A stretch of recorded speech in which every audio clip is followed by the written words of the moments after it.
एक भयान वास्तव आपण रोज ऐकतो, वाचतो, पाहतो. बलात्काराच्या घटना, भोंदूगिरी करून शोषण, महिलांवर, मुलींवर अत्याचार. आणि धक्कादायक गोष्ट म्हणजे घटना घडल्यानंतर सुरू होते जात शोधण्याची स्पर्धा. आजचा प्रश्न एकच, गुन्हेगाराला जात असते का, की तो फक्त गुन्हेगार असतो? नमस्कार, आपण पाहता थेट वार्ता. मी आहे राजेंद्र शेंडे. मित्रांनो, हे गुन्हे नवीन नाहीत. पूर्वीही असे प्रकार घडत होते. पण फरक काय होते? पूर्वी समाज गुन्हेगारांचा निषेध करत होता, पण आज समाज विभागला जातोय.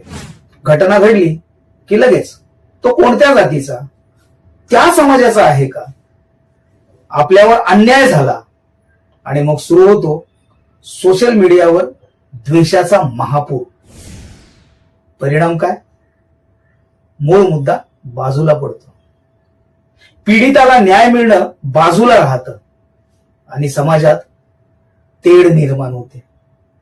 हा ट्रेंड देशाच्या एकतेसाठी अत्यंत धोकादायक आहे.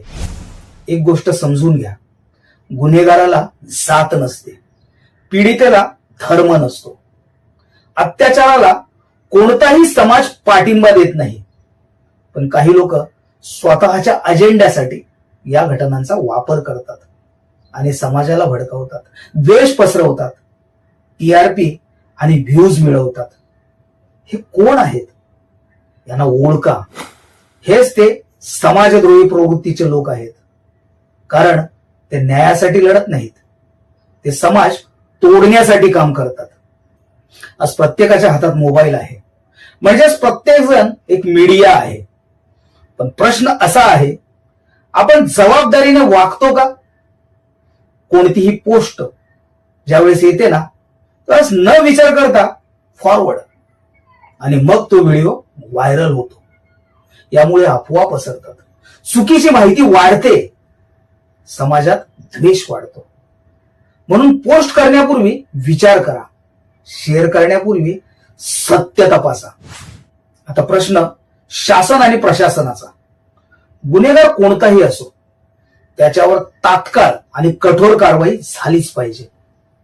तपास जलद व्हायला हवा, न्यायालयीन प्रक्रिया वेगवान व्हायला हवी, पीडितेला संरक्षण मिळाले पाहिजे. तसेच सोशल मीडियावर द्वेष पसरवणाऱ्यांवर कठोर कारवाई झाली पाहिजे. कारण द्वेष पसरवणारेही समाजासाठी तितकेच धोकादायक आहेत.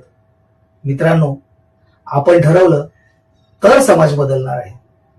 गुन्हेगाराला समर्थन देऊ नका, त्याची जात पाहू नका, फक्त त्याचा गुन्हा पहा. पीडितेच्या पाठीशी उभे राहा, न्यायासाठी आवाज उठवा, आणि सर्वात महत्वाचं, समाजात एकता ठेवा. कारण विभाजित समाज कधीच मजबूत होऊ शकत नाही. एकत्र समाजच प्रगती करतो. आज थेट वार्ताच्या माध्यमातून आम्ही जनता, शासन आणि प्रशासन यांना नम्र आवाहन करतो. गुन्हेगारांची जात धर्म पाहू नका, न्यायाला प्राधान्य द्या, समाजात एकता राखा. एक जबाबदार नागरिक बनूया, एक सशक्त समाज घडवूया. मी आहे राजेंद्र शेंडे. आपण पाहत होतात थेट वार्ता. धन्यवाद.